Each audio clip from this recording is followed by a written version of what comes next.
Simply the mind continues, because as we've discussed in previous times, the mind is a stream of awareness which is not generated from physical causes.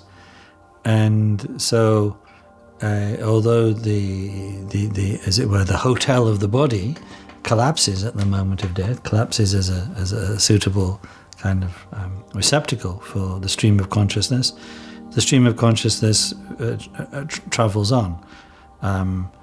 And therefore, what happens, as it were, to that stream is dependent to a large extent upon what are the imprints, the karmic imprints, that come to dominate at the time of death.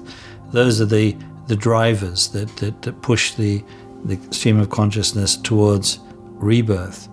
That is to say, if one hasn't, as it were, cut through that chain of karmic impressions through developing wisdom, transcendental wisdom in one's life, then one is still subject to its influence, and the mind therefore will be driven on to rebirth.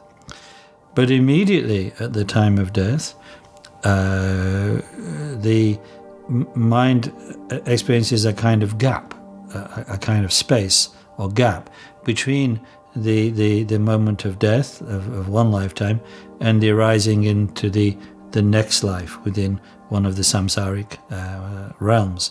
And we call this, the Tibetan term for this is bardo, or like intermediate state. Actually, there's an intermediate state here and now, present in this very moment, even in this so-called kind of embodied life. The bardo is merely the presence of ultimate reality, which is there at all times, and which is most evident in the space between thoughts that can sometimes arise for us in meditation, or sometimes through other kind of interruptions in the normal kind of flow of conceptualization. The bardo is also present, kind of in a manifest way, at the time of falling asleep, in the period between falling asleep and the dream state, the dreams beginning to manifest. So when we talk about the bardo, the gap between birth and between death and rebirth, or more properly reconception, we should understand this as not going to some like heavenly realm, or going to some kind of God place, or meeting a god or something. It is actually just the mind resolving into its own fundamental nature, which we call the luminosity, or the clear light. But it's there at all times. This clear light, this basic luminosity, is there, as I say, at all times, even now, if we could but just recognize it. So in that sense, the process of death is just simply that, just mind temporarily settling in its unconditioned actual nature. Now, if we can recognize that nature, that clear light nature, at the moment of the full moment of death, then liberation is possible, which has come about. The possibility of recognizing it depends upon how much we've trained in meditation during life.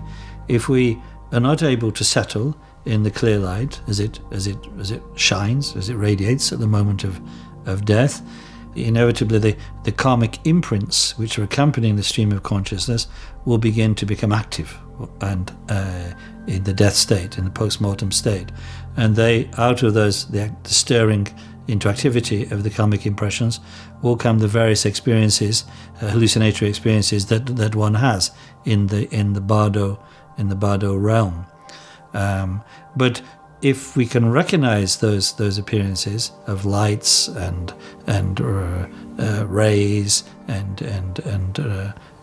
drops and so on, if we can recognize them as nothing more than the radiance of our mind, simply it's kind of energetic manifestation of the radiance of mind, then again recognition of the true nature of mind is possible, and with that liberation, with that Buddhahood.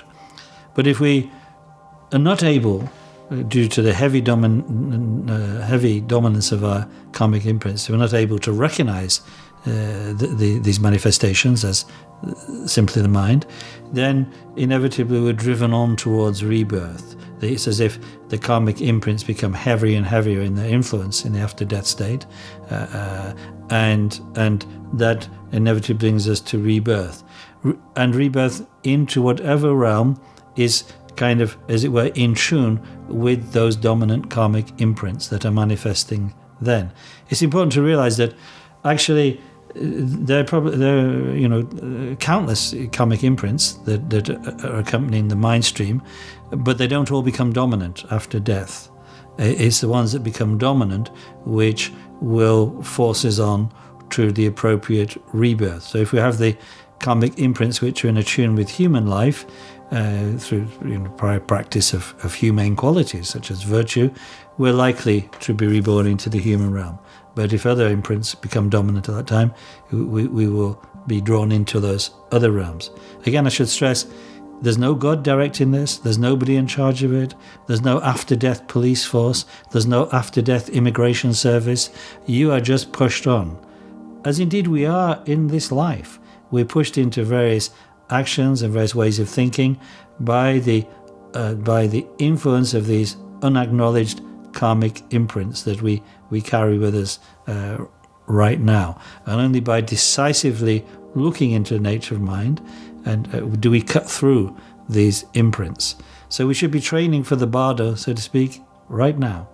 And even if we're unable to achieve full liberation during this life, it will mean that it is much easier to do so at the time of the bardo.